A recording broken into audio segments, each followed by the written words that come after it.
जय हिंद साथियों, मैं राजेश कुशवाहा मैथी के इस ऑनलाइन प्लेटफॉर्म पर आपका हार्दिक स्वागत करता हूं। शुरू करने से पहले मां सरस्वती का स्मरण करते हैं। या देवी सर्वे भूतेषु बुद्धिरूपेण संस्थिता नमस्तस्यै नमस्तस्यै नमस्तस्यै नमो नमः।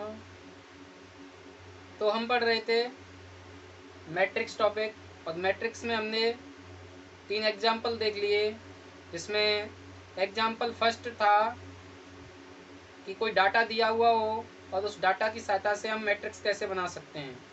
दूसरा एग्जाम्पल था कि यदि किसी मैट्रिक्स के अवयवों की संख्या दी हुई हो तो उस मैट्रिक्स के जो ऑर्डर है वो क्या क्या पॉसिबल है, एक हमने ये एग्जाम्पल देखा। और तीसरा था कि यदि कोई फलन दिया हुआ हो और उस फलन की सहायता से हम किसी मैट्रिक्स का निर्माण कैसे कर सकते हैं।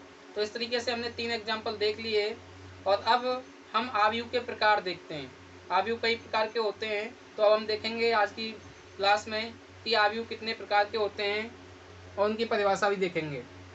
तो हम मैट्रिक्स टॉपिक पढ़ रहे हैं और मैट्रिक्स में पढ़ेंगे आव्यूह के प्रकार। आव्यूह के प्रकार, टाइप्स ऑफ मैट्रिसेस।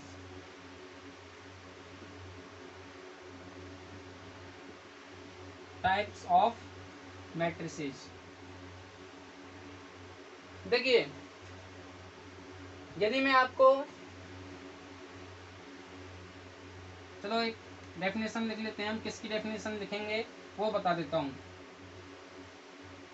सबसे पहले अपन देखते हैं स्तंभ आव्यूह। पहला प्रकार है स्तंभ आव्यूह। मैं पहले आपको एग्जाम्पल दूंगा और एग्जाम्पल देने के बाद आपको उसकी परिभाषा बताऊंगा। तो मान के चलो, मैं आपके सामने एग्जाम्पल लिखता हूं कि ए कोई मैट्रिक्स है और उस मैट्रिक्स में के अवयव हैं 2, 3 और √5। ये मान के चलो एक मैट्रिक्स ए है जिसके अवयव इस प्रकार हैं। तो आप देख पा रहे हो कि इसमें केवल एक स्तंभ दिखाई दे रहा है ना। इसमें पंक्तियों की संख्या कितनी है? 1, 2, 3। 3 तो इसमें पंक्तियों की संख्या है, लेकिन स्तंभ इसमें केवल एक ही दिखाई दे रहा है। तो स्तंभ आव्यूह की परिभाषा लिखेंगे, एक ऐसा आव्यूह जिसमें स्तंभों की संख्या 1 हो, स्तंभ आव्यूह कहलाता है। तो मैं शॉर्ट में लिख देता हूं, आव्यूह जिसमें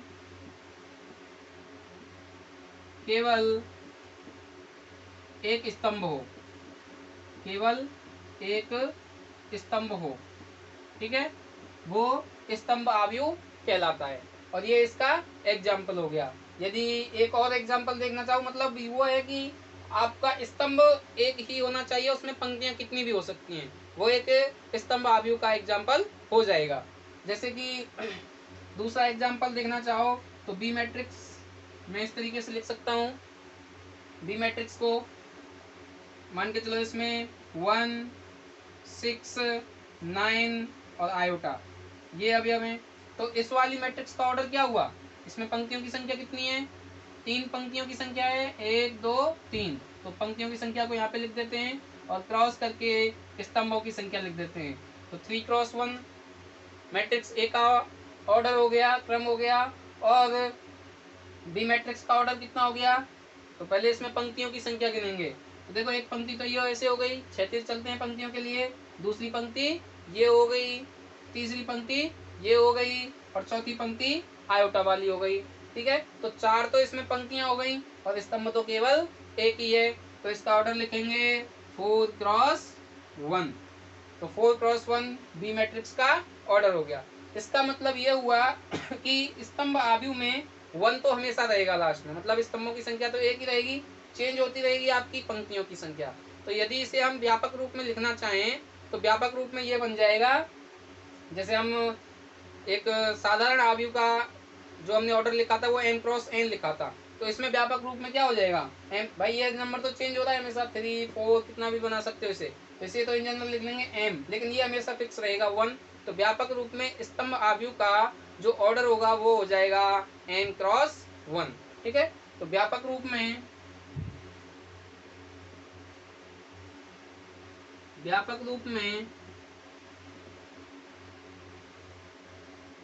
स्तंभ आव्यूह का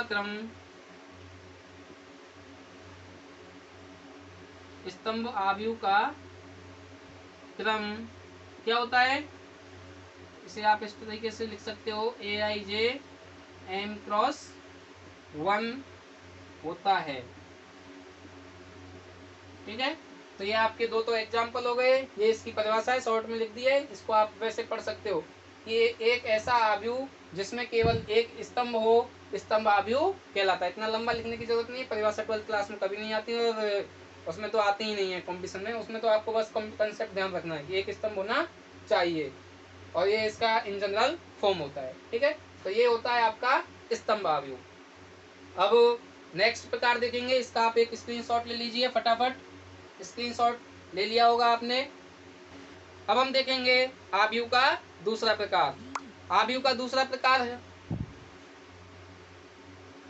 अपन ले लेते हैं पंक्ति आव्यूह। तो जिस तरीके से हमने स्तंभ आव्यूह में देखा कि उसमें एक स्तंभ होता है, तो इसी प्रकार पंक्ति आव्यूह में जो पंक्तियां होंगी वो एक होनी चाहिए। तो पहले अपन एग्जांपल देख लेते हैं। मान के चलो मैट्रिक्स ए ले ली हमने,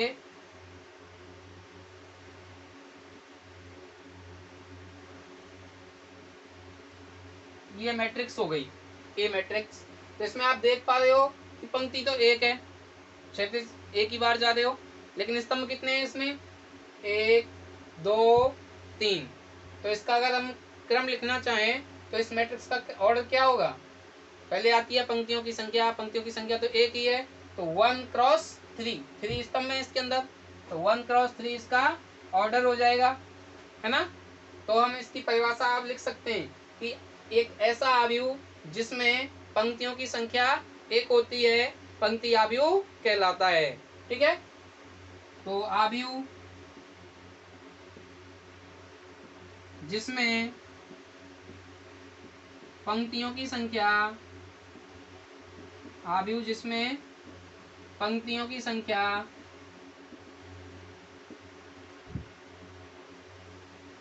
1 होती है, एक होती है, एक हो, ऐसे करके लिख लो डायरेक्ट, एक हो। ठीक है, पंक्तियों की संख्या एक हो, क्या कहलाता है, मैं सेंटेंस यहीं पे खत्म कर रहा हूँ, पंक्ति आव्यूह कहलाता है। अगर दूसरा एग्जांपल देखना चाहो तो आप इस तरीके से दूसरा एग्जांपल भी बना सकते हैं, जैसे 2 कॉमा नहीं लगता है इसमें, 3 और √7 आयोटा, कितना भी बढ़ा सकते हो आगे। ठीक है, तो एक ये भी पंक्ति आव्यूह का एग्जाम्पल है, क्योंकि इसमें पंक्तियों की संख्या एक ही है, स्तंभ कितने भी हो सकते हैं इस केस में। तो इसका ऑर्डर लिखेंगे तो कितना लिखेंगे, भाई पंक्ति तो एक हो गई, स्तंभ गिनो, 1 2 3 4, 4 इसमें स्तंभ हो गए। तो पहले लिखते हैं पंक्तियों की संख्या 1 क्रॉस स्तंभों की संख्या 4, तो बी मैट्रिक्स का जो ऑर्डर हो गया वो हो गया आपका 1 क्रॉस 4। ठीक है, तो ये आपका पंक्ति आव्यूह हो गया। और इसका व्यापक रूप कैसे लिखेंगे पंक्ति आव्यूह का, तो पंक्ति आव्यूह का व्यापक रूप पंक्ति आव्यूह का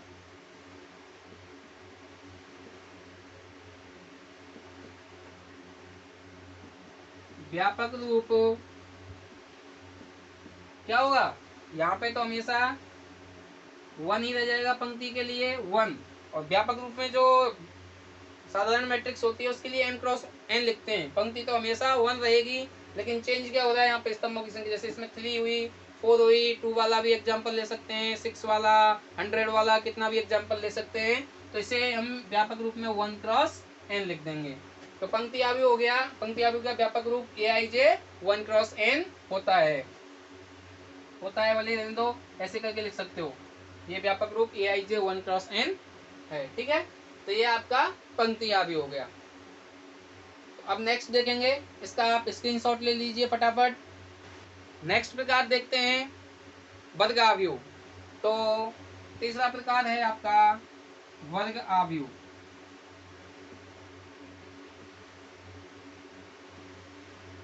वर्ग आव्यूह को बोलते हैं स्क्वायर मैट्रिक्स। पंक्ति आव्यूह को में भी लिख लेना इंग्लिश में रो मैट्रिक्स। पंक्ति को इंग्लिश में बोलते हैं रो, और इन टर्मिनोलॉजी को इंग्लिश में लिख लिया करो ताकि आगे आपको अगर हायर एजुकेशन में जाओगे तो इंग्लिश में ही पढ़ना है। इंग्लिश में पढ़ना है तो अभी टर्मिनोलॉजी इंग्लिश की पढ़ के चलिए। इसको बोलते हैं अपन स्क्वायर मैट्रिक्स। स्क्वायर मैट्रिक्स वर्ग आव्यूह। स्क्वायर मैट्रिक्स क्या होता है? एक ऐसा आव्यूह जिसमें पंक्तियों तथा स्तंभों की संख्या बराबर होती है, वो वर्ग आव्यूह कहलाता है। नाम से ही क्लियर हो रहा है कि एक वर्ग टाइप का बनेगा। अभी जिसमें पंक्तियों और स्तंभों की संख्या समान नहीं होती है, हमने काफी एग्जांपल देख लिए। वो एक आयताकार बॉक्स जैसा बनाता है और जिसमें पंक्तियों तथा स्तंभों की संख्या बराबर होती है। इट मीन्स एक ऐसा मैट्रिक्स जिसका ऑर्डर 2x2 हो, 3x3 हो, 4x4 हो, है ना, वो एक वर्ग टाइप का बनता है। तो इसका पहले अपन एग्जाम्पल देख लेते हैं कि वर्ग आव्यूह का एग्जाम्पल कैसा होगा। तो मान के चलो मैं मैट्रिक्स ए ले लेता हूँ। ए मैट्रिक्स, इसमें पहला A11 का अवयव मान के चलो मैंने 1 ले लिया, 6 8 5 4, और यहाँ पे मैंने 9 ले लिया, और यहाँ पे कुछ भी ले लो, 11 ले लो, यहाँ पे आपका 7 3। इस टाइप से मैंने एक मैट्रिक्स लिया जिसमें पंक्तियों की संख्या बताओ गिन करके कितनी होगी? 1 2 3। 3 तो इसमें पंक्तियों की संख्या हो गई, और स्तंभों की संख्या कितनी होगी? 1 2 3। 3 ही इसमें स्तंभों की संख्या हो गई। तो इसलिए इसका जो ऑर्डर होगा वो हो जाएगा 3x3। तो इसमें आप देख पा रहे हो पंक्ति और स्तंभों की संख्या समान है ना। तो इसकी डेफिनेशन लिखेंगे, आव्यूह जिसमें पंक्ति तथा स्तंभों की संख्या समान हो, क्या कहलाता है? वर्ग आव्यूह कहलाता है। मैं सेंटेंस यहाँ पे कंप्लीट कर रहा हूँ। आप डेफिनेशन नहीं आती है, आप वैसे बना सकते हो। एक ऐसा आव्यूह जिसमें पंक्ति तथा स्तंभों की संख्या समान होती है, वर्ग आव्यूह कहलाता है। तो ये आपकी वर्ग आव्यूह की परिभाषा हो गई। और इससे हम अब जैसे मैट्रिक्स का फॉर्म लिखेंगे ना व्यापक रूप में, m×n होता था, aij m×m। इसे आप या तो अब m×n होता था, तो या तो आप इसे अब m×m लिखना पड़ेगा, क्योंकि अब स्तंभों और पंक्तियों की संख्या समान हो जाएगी। मतलब या तो m इक्वल टू क्या हो जाएगा? n हो जाएगा। तो इसे आप या तो m×m लिख सकते हैं या फिर n×n लिख सकते हैं। तो इसमें वर्ग आव्यूह का व्यापक रूप, वर्ग आव्यूह का व्यापक रूप इन जनरल फॉर्म क्या होगा? व्यापक रूप ये बड़ा होता है इसमें रूप में ना। व्यापक रूप क्या होगा? aij में n×n लिख रहा हूँ, ठीक है, n×n होता है, क्योंकि इस केस में आपका यहाँ पे m और n सेम हो जाते हैं। एक और इसका एग्जाम्पल देखना चाहो तो एग्जाम्पल देख सकते हैं। वर्ग आव्यूह का मान के चलो मैं भी एक एग्जाम्पल दे देता हूँ। 2×2 का ले लेते हैं, ठीक है।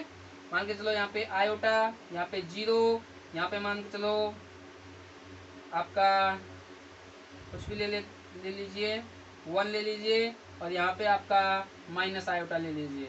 मान के चलो ये आपका मैट्रिक्स बी है। इस बी मैट्रिक्स में आप देख पा रहे हो कि पंक्तियों की संख्या भी 2 ही है और स्तंभों की संख्या भी 2 ही है। तो इसका यदि हम क्रम लिखेंगे तो इसका क्रम होगा 2×2, ठीक है। तो इसमें भी पंक्ति और स्तंभ दोनों बराबर है, इसलिए ये भी एक वर्ग आव्यूह का उदाहरण है। आप 100×100 की भी मैट्रिक्स लेंगे तो उसमें भी पंक्ति और स्तंभों की संख्या समान होगी और एक वर्ग आव्यूह कहलाएगा, ठीक है। तो ये आपका वर्ग आव्यूह का एग्जाम्पल है, इसका स्क्रीनशॉट ले लीजिए, फिर हम आगे बढ़ते हैं, ठीक है। नेक्स्ट देखते हैं अपन अगला प्रकार, वो होता है विकर्ण आव्यूह, ठीक है। तो तो विकर्ण आव्यूह देखते हैं अपन के 3 हो चुके हैं। तो चौथा है विकर्ण आव्यूह। विकर्ण आव्यूह, विकर्ण को इंग्लिश में बोलते हैं डायगोनल, डायगोनल मैट्रिक्स।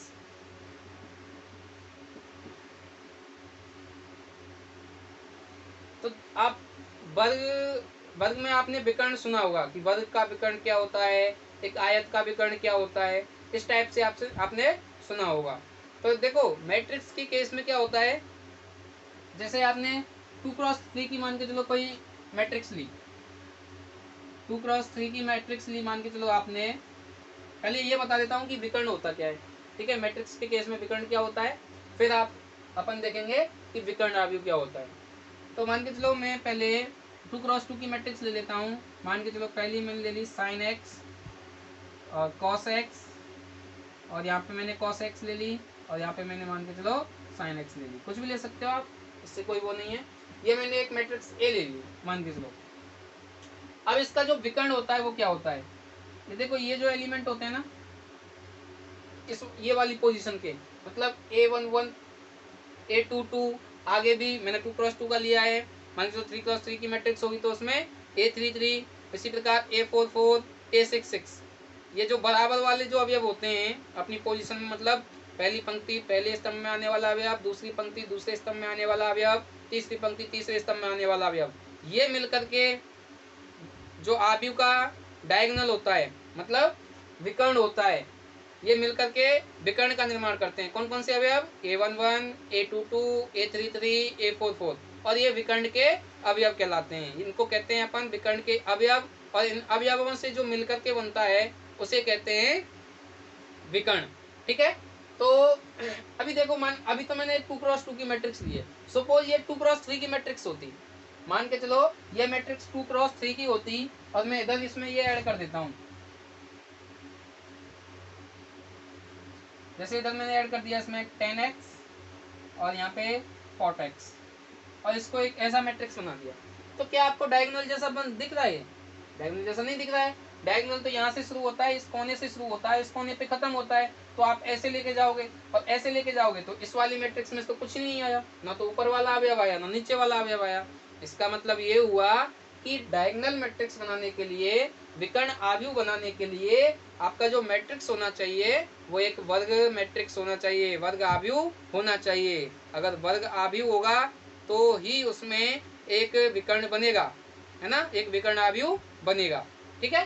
तो इसलिए इसमें यह बन नहीं पाएगा। तो मैं इसको रफ करता हूं और पहले वाला एग्जांपल ही रहने देते हैं, ठीक है। ये आपका, ये अभी मैंने फलन ले लिया है, इसमें हम संख्याएं भी ले सकते हैं, कुछ भी ले सकते हैं। ये भी एक मैट्रिक्स है। तो यहाँ पे इस मैट्रिक्स का ये जो बनेगा, है ना, ये कहलाएगा विकर्ण। और विकर्ण केवल किसमें बनता है मैट्रिक्स के केस में?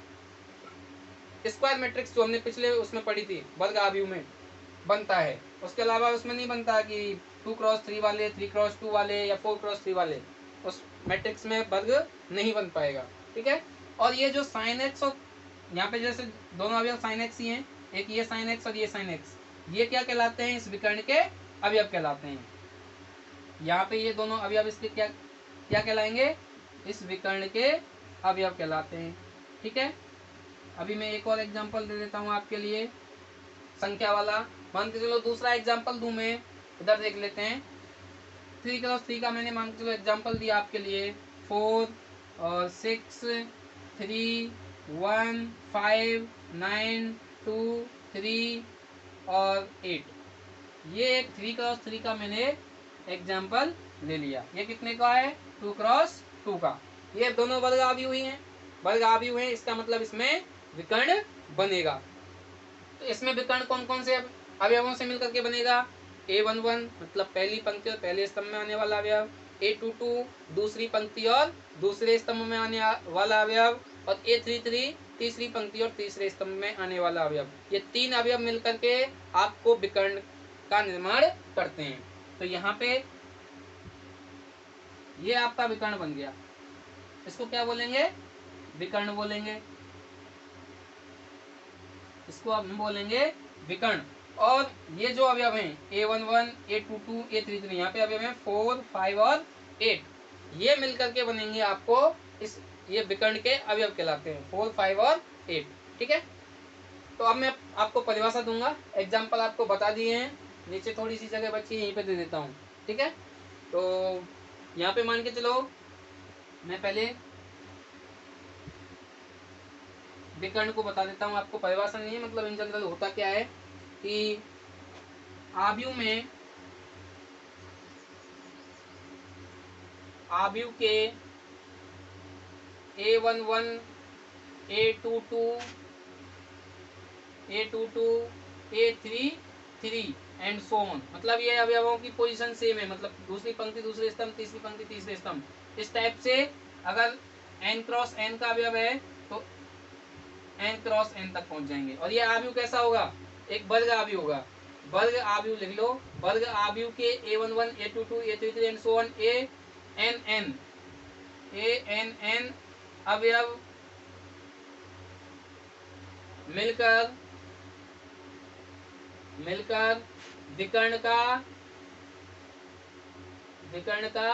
निर्माण करते हैं, विकर्ण का निर्माण करते हैं, तथा ये जो अवयव हैं, तथा ये अवयव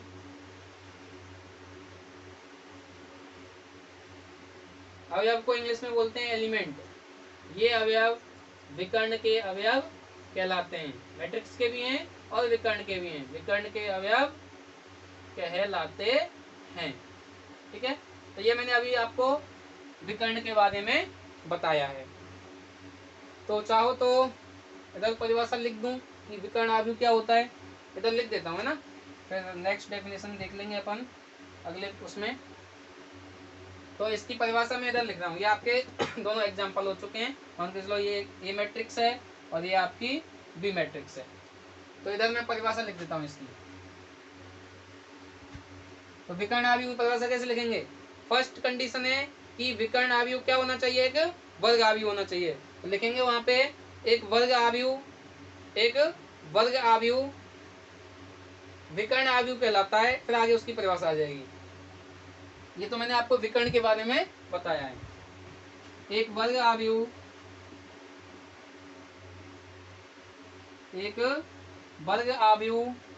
विकर्ण आव्यूह कहलाता है,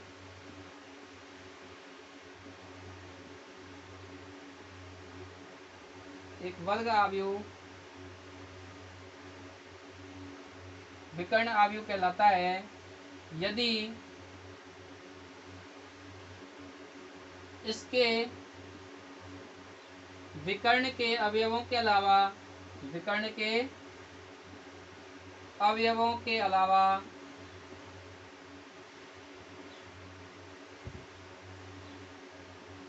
सभी अवयव शून्य हो। ठीक है, इसका मतलब आप समझ गए कि एक पहले नंबर एक तो वर्ग आव्यूह होना चाहिए, और उस वर्ग आव्यूह के विकर्ण के अवयवों के अलावा जितने भी अवयव हैं वो सभी शून्य होने चाहिए। सपोज करो मुझे ये ए मैट्रिक्स है, इसको मुझे विकर्ण आव्यूह बनाना है, तो क्या करना पड़ेगा कि इन दो अवयवों के अलावा जितने भी अवयव हैं, इन दो के अलावा cos x और cos x बचे हुए हैं, इन दोनों को 0 करना पड़ेगा, तब उस केस में ए मैट्रिक्स क्या बन जाएगा, विकर्ण आव्यूह बन जाएगा। इसी प्रकार यहाँ पे बी मैट्रिक्स में विकर्ण के अवयव 4, 5, 8 हो गए, इन अवयवों के बारे में हम कुछ नहीं बोल रहे, ये भले 0 हो, 1 हो, अलग अलग हो, समान हो, हम इनके बारे में कुछ नहीं जानते, हम तो इतना जानते हैं कि विकर्ण के अवयवों के अलावा जितने भी अवयव हैं वो सभी शून्य होने चाहिए। ठीक है, तो इसका मतलब हुआ कि अगर 6 को 0 बना देंगे, 3 को 0 बना देंगे, 1 को, 3 को, 2 को, इन सबको 0 कर देंगे, तो ये आव्यूह कैसा बन जाएगा, विकर्ण आव्यूह बन जाएगा। आई बात समझ में। ठीक है, तो अगर मैं विकर्ण आव्यूह का एग्जांपल देना चाहूँ मैं 2x2 का ही दे पाऊंगा, इतनी ही यहाँ पे स्पेस बचा हुआ है, तो मान के चलो 2x2 का मैंने एग्जांपल दे दिया 4, इसको मुझे 0 करना पड़ेगा क्योंकि विकर्ण आव्यूह बनाना है, और इसको भी 0 बनाना पड़ेगा, विकर्ण के अवयव कुछ भी हो सकते हैं, इसको मान के चलो मैंने 1 ले लिया, और ये 2x2 का एक कैसा आव्यूह बन जाएगा, एक विकर्ण अवयव बन जाएगा। 3x3 का आप खुद पे बना के देखना कैसे। 3x3 में डायगोनल के जो अवयव हैं, विकर्ण के जो अवयव हैं, उनको आप कुछ भी ले लेना, बाकी जितने भी अवयव हैं उनके अलावा उनको शून्य ले लेना, तो ये आपका क्या बन जाएगा, विकर्ण अवयव बन जाएगा। तो ये आपका विकर्ण अवयव हो गया। बाकी के जितने प्रकार हैं हम नेक्स्ट क्लास में देखेंगे, ठीक है। तो आज की क्लास में हमने जो मैट्रिक्स टॉपिक था उसमें हमने मैट्रिक्स के प्रकार देखे, 4 प्रकार हमने पढ़ लिए हैं, बाकी का हम नेक्स्ट क्लास में पढ़ेंगे। मैथ ई से जुड़ने के लिए आपका बहुत बहुत धन्यवाद। मिलेंगे नेक्स्ट क्लास में। जय हिंद।